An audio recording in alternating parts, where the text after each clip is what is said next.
ഇത് നമ്മൾ വീഡിയോയിൽ കാണാൻ പോകുന്നത് രാത്രിയുടെ ഞങ്ങളുടെ ഒരു നൈറ്റ് ക്രേവിങ്സ്. രാത്രി ഭയങ്കര വിശപ്പുള്ളൊരു ദിവസം അതാണ് കേട്ടോ. അപ്പൊ ഇത്രയും വിശപ്പൊക്കെ ഉള്ളതുകൊണ്ട് ഓൾറെഡി വീട്ടിൽ ഞങ്ങൾക്ക് മാഗി നൂഡിൽസ് ഇരിക്കണ്ടായിരുന്നു. ആ വിശപ്പിന് അതെങ്ങാനും ഉണ്ടാക്കി കഴിച്ചാൽ മതിയായിരുന്നു. പക്ഷെ അതൊന്നും നമുക്ക് നടക്കത്തില്ല. രാത്രി ഇരുന്ന് ഉണ്ടാക്കണമല്ലോ ഫുഡ് എന്തെങ്കിലും. അങ്ങനെ പറഞ്ഞ് രണ്ടും കൂടെ ഇരുന്ന് ഹക്ക നൂഡിൽസ് ഒക്കെ എടുത്തുകൊണ്ട് വന്ന് നമ്മുടേതായിട്ടുള്ള രീതിയിൽ കുറച്ച് ക്യാരറ്റും അതിൽ തന്നെ ക്യാബേജും മുട്ടയും ഉള്ള സോസും എല്ലാം കൂടെ കോരി ഒഴിച്ചൊരു സംഭവം ഉണ്ടാക്കലായിരുന്നു ഞങ്ങളുടെ പരിപാടി.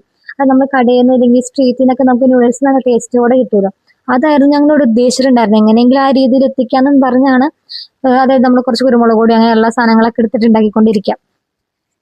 അപ്പോഴെങ്കിലും ഇച്ചിരി നമ്മുടെ ഹക്ക നൂഡിൽസിന്റെ മസാല ഇട്ടാൽ മതിയായിരുന്നു. പക്ഷെ ഒതന്റിക് ആയിട്ടുള്ള ടേസ്റ്റ് കിട്ടണം എന്ന് വിചാരിച്ചിട്ട് ഞങ്ങൾ അങ്ങനത്തെ മസാല ഒന്നും ആഡ് ചെയ്തിട്ടില്ല. അവസാനം ഇത് ഉണ്ടാക്കി കഴിഞ്ഞ് ഫസ്റ്റ് ബൈറ്റ് എടുത്തപ്പോൾ മനസ്സിലായി സംഭവം ഫ്ലോപ്പായി. കാരണം ഒരു വകയ്ക്ക് കൊള്ളില്ല. അപ്പൊ ഞാൻ വിചാരിച്ചു ഉപ്പിന്റെ പ്രശ്നമായിരിക്കും. പിന്നെ മനസ്സിലായി ഇത് കഴിക്കാൻ പറ്റത്തില്ല. അപ്പൊ നമ്മൾ എടുത്ത പ്ലേറ്റിലുള്ള ഫുഡ് ഫുൾ നമ്മൾ കഴിച്ച് തീർത്തിട്ടുണ്ടായിരുന്നു. പിന്നെ ബാക്കി കുറച്ച് പാത്രത്തിൽ വേറെ ഉണ്ടാവും എക്സ്ട്രാ. അത് പിന്നെ അതുപോലെ തന്നെ കൊണ്ടേ കളഞ്ഞു. കാരണം ഇനി വേറെ ആരും കളിക്കാനൊന്നും പോകുന്നില്ല. അപ്പൊ ഇന്നത്തെ വീഡിയോ ഇത്രേ ഉള്ളൂ. ബൈ.